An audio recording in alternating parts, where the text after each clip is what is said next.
kasi hindi naman tumatama yung shock natin dito. And napakaganda niya mga kaboss amo. Angas ng shock natin. Tapos sumakto pa yung forma dahil dito sa gold nating lifter.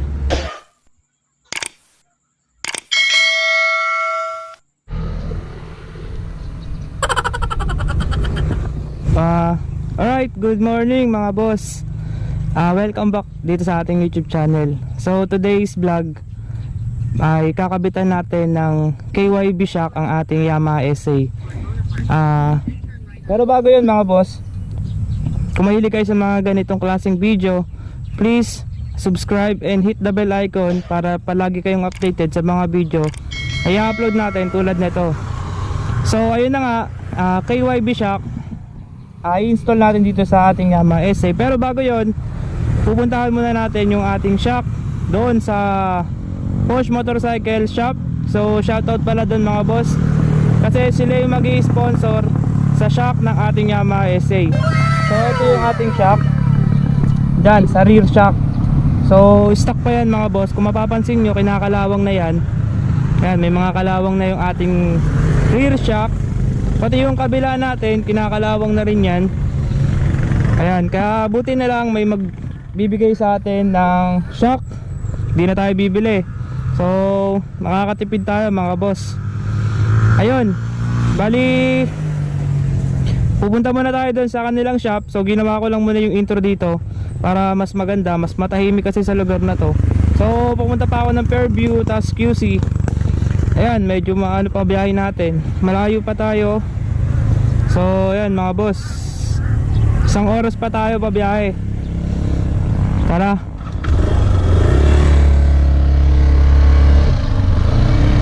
Dito maganda mag-intro kasi tahimik.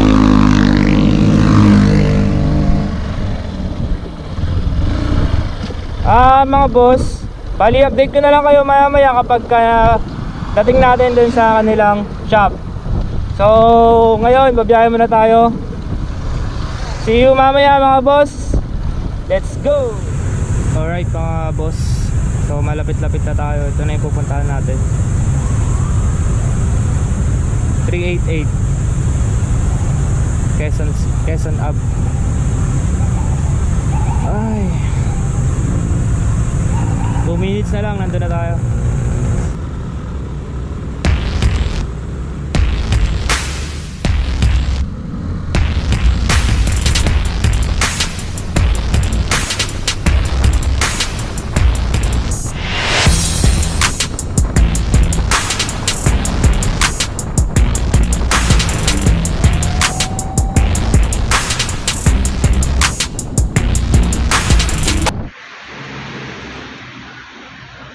So yan mga boss, ito na po yung binigay sa atin ng Posh Motorcycle Shop. Ayan po yung kanilang shop, Posh Motorcycle Shop. So wholesale and retail po sa mga pyesa ng motor. Pwede po kayo magpunta dito. So mura lang po yung mga presyo nila, lalong lalo na po sa mga gusto pong magtayo ng maliit na shop. So ito po yung binigay sa atin mga boss. Ayan, shock KYB. Yan po, so ang mahal po pala na ito, pero ito po binigay lang po sa atin, kaya maraming salamat po talaga sa Posh. And po ikakabit natin ngayon dito sa ating Yamaha SA. So yan po, mayroon po tayong libreng t-shirt. Yan, 2 po yan. So uwi po muna tayo mga boss, tapos ikakabit na po natin yung KYB shock sa ating Yamaha SA. So tara, medyo malayo-layo pa po tayo uwi. Okay mga boss, na-pick up na po natin yung ating KYB shock galing sa Posh Motorcycle Shop. So ito na po siya. And so unbox na po natin siya ngayon mga boss. And so ito po yung KYB shock, tapos may kasama po yung 2 t-shirt. So yung isa po, ito yung sinuot ko na po yung isa. Ayan, kasi ito yung may isa pa tayo. Ayan, i-unbox na natin to mga boss. Ayan, made in Thailand po yan, yung ating KYB. So, yan po yung box niya mga boss. So, napakaangas ng design. Box pa lang yan. So, titignan na po natin yung laman. Unboxing. Ito na po yung laman niya mga boss. Wow. Yan. Ganda, di ba? Bagay na bagay ito sa ating essay. So, ayan po. KYB. Yung isa, tignan natin. Yun. So, ayan mga boss. Ito yung ating KYB shop na i-install natin sa ating Yamaha SA. So, i-unbox muna natin siya para makita nyo yung itsura. Ayan. Tingnan natin kung may kasama ko yung box. Ayan. May kasama na siyang mga extra na bushing para dito. So, ready na natin to install dun sa ating motor. So, ayun. Tara, kabit na natin to dun mga boss.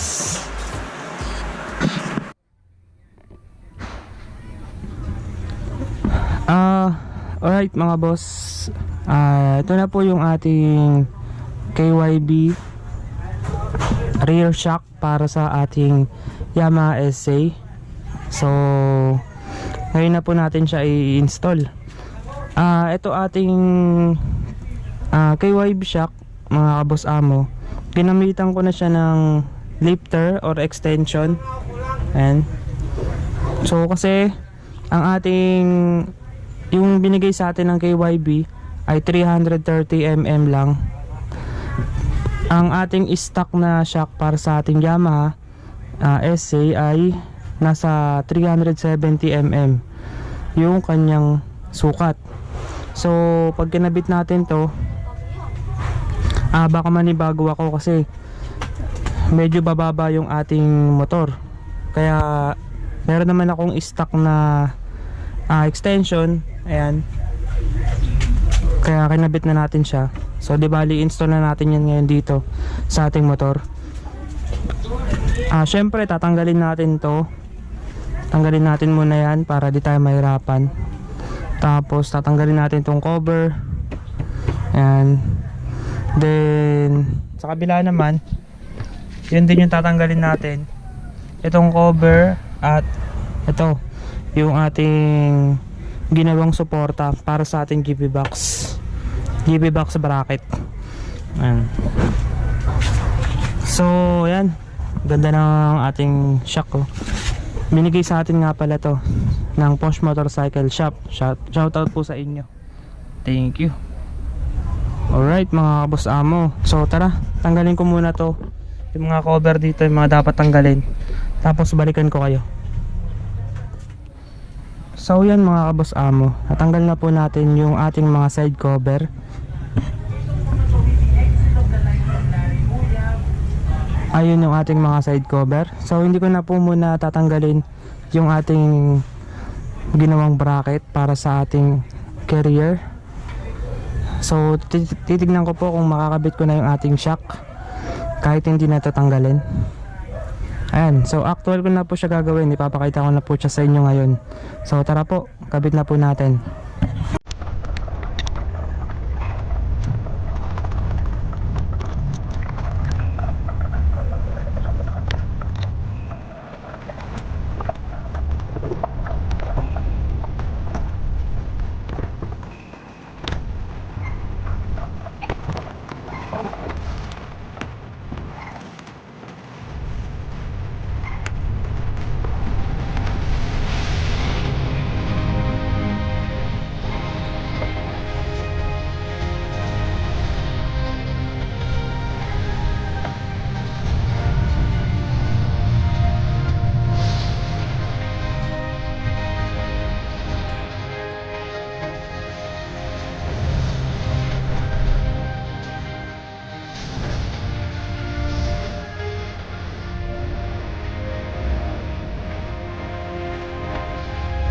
A few moments later. Hello mga boss. Good morning sa inyong lahat. ito na pala yung kadugtong ng ating video. So ito na nga, naikabit na po natin yung ating KYB shock para sa ating motor. So ito na po, kung mapapansin nyo po, ito na po yung ating shock. Yan po, red. So pinag ko na po siya ngayon agad para habang maalinis pa siya kasi dumihin kasi yung mga shock kapag ganito yung mga motor, kasi nandito yung mga dumi sa likuran. So ito yan, no? Meron siyang KYB dito sa side. Tapos ginamitan natin siya ng gold na tawag dito yung extension or yung lifter. Ayan, gumamit tayo ng gold na lifter dito. Tapos ginamitan natin ng mga, nilagyan natin ng mga washer yung bawat gilid ng ating lifter para hindi siya magalaw. Tapos hinigpitan natin ng maayos. Ayan na yung kinalabasan ng ating pag-install sa ating motor. Actually mga kaboss amo, nagamit ko na siya kahapon. Meron akong vlog kahapon, kaya lang hindi ko siya nagamit dahil naglow yung GoPro natin, nawala yung audio. So wala sira na tong gamit nating camera. Sana ngayon hindi siya magloko. So ito, hindi ko na tinanggal tong aking suporta para sa ating carrier kasi hindi naman tumatama yung shock natin dito. Yan, napakaganda niya mga kaboss amo. Angas ng shock natin. Tapos sumakto pa yung forma dahil dito sa gold nating lifter. Yan. Ayan yung forma niya. Ayan, diba? Bagay na bagay sa motor natin. Kulay pula. Maraming salamat pala sa nagbigay, Posh Motorcycle Shop. Thank you sa pagbigay ng ating, sa pag-sponsor ng ating shock para sa motor natin kay Hanso. So tignan natin yung performance kasi ngayon mga kaboss amo, papasok na ako sa trabaho. So tignan natin kung anong, pero nagamit ko na siya kahapon. Okay naman yung kanyang performance. So hindi naman ako pinahiya na itong shock na to. Tapos yung ating seat height, ayan, medyo abot na abot ko na siya. So kahit ginamitan natin ng lifter, kasi sobrang baba ng na to, ng shock na to, 330 mm lang siya. So pakita ko ulit. Ayan, 330 lang yung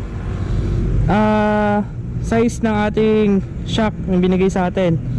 Tapos yung stock kasi natin na shock is 370 or 400 mm yung size. So maninibago tayo kapag hindi natin ginamitan ng lifter kasi sobrang babagsak. So pangit na yung performance. Kasi dapat dito hindi nilo-lowered yung mga ganitong klaseng motor. So ayan ayan yung ating paa. So abot na abot ko na siya. Dati sa stock nakaganon ako, ating kayad akong ganyan. Pero ito, relax na ako dito. Ayan, tara, pasok na tayo. Mali tayo. Dito lang ako nag-vlog sa may sport complex namin. Kaso hindi pa nabubuksan eh.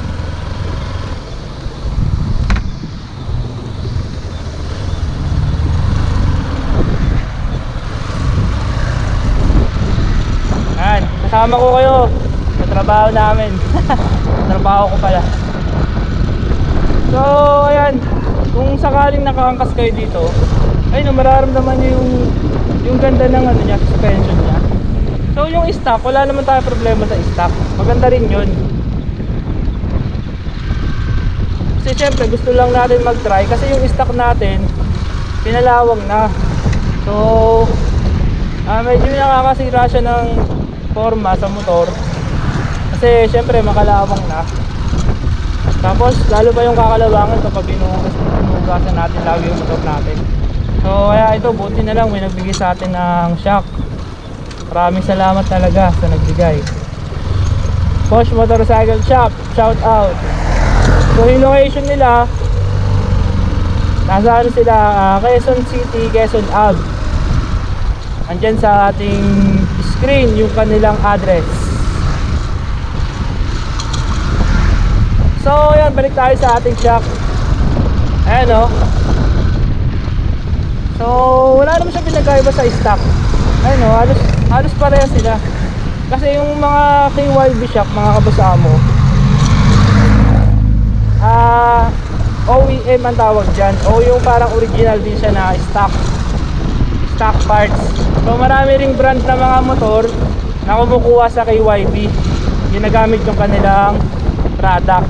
Kaya wala tayong magiging problema dito sa tibay tsaka sa performance.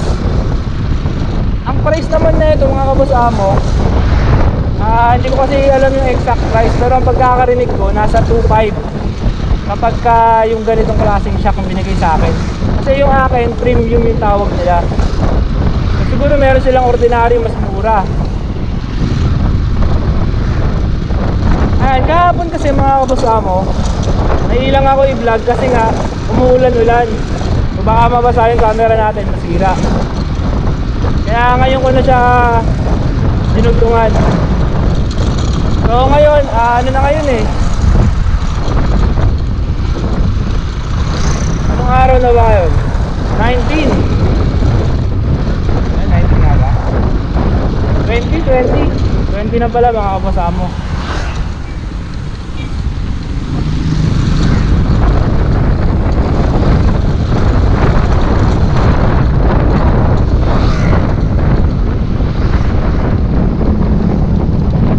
Ganda ng laro ng shock natin mga boss. Alright na alright. Tapos ang ganda pa ng style. Simple lang. Ganito yung mga gusto kong ilakabit sa motor ko. Yung mga simple lang.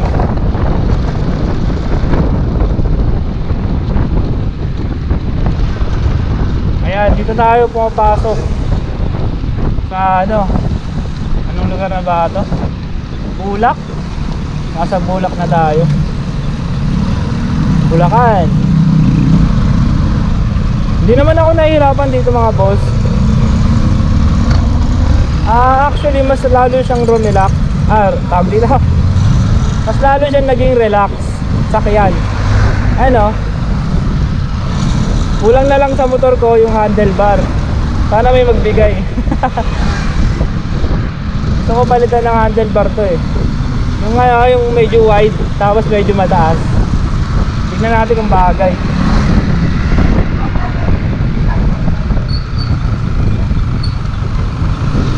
Ayan, relax lang ako magpatakbo eh. Hindi na ako hataw. Chill lang, chill. Pag mas tumatanda tayo, mas lalong bumabagal yung speed natin.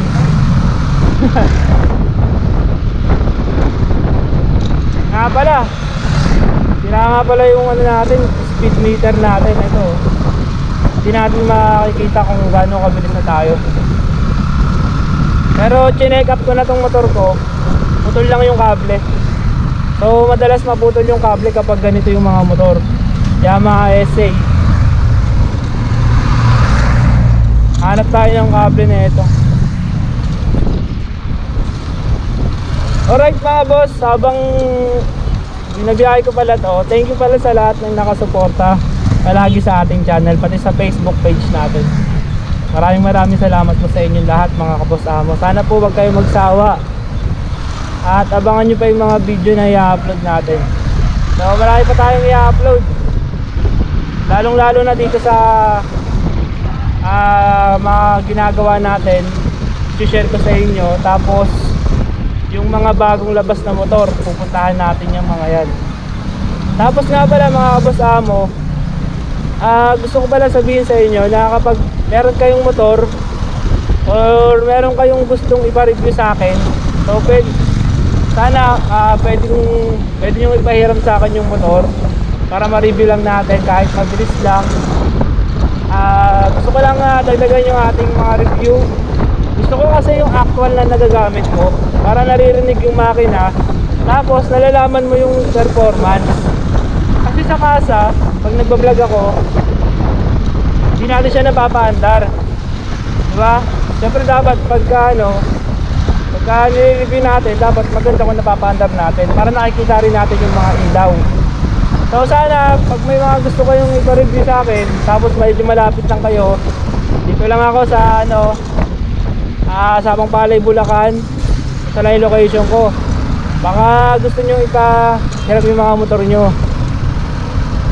Para gawa lang natin ng kahit maiksing ano lang, maiksing review lang. Yun, sana yun mga boss, salamat.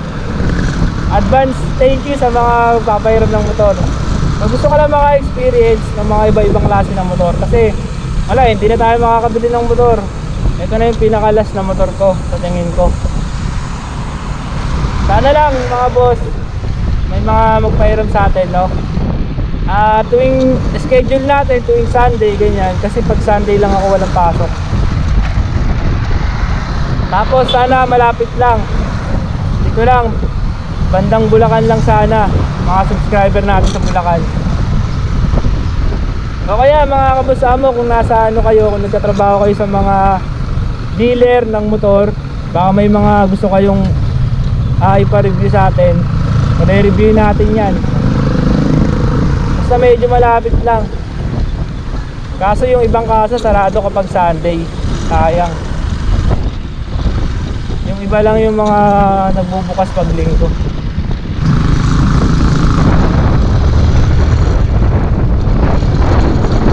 So mga boss, medyo malapit na pala tayo, no? Medyo malapit na ako sa pupuntahan natin. So siguro hanggang dito na lang yung ating vlog. Goods na goods itong kay YB na to mga boss. So sana matry nyo rin. Visit kayo sa shop nila. So ayun mga kabasamo, nandito na lang po yung ating vlog para sa araw na ito. Ride safe, God bless, peace.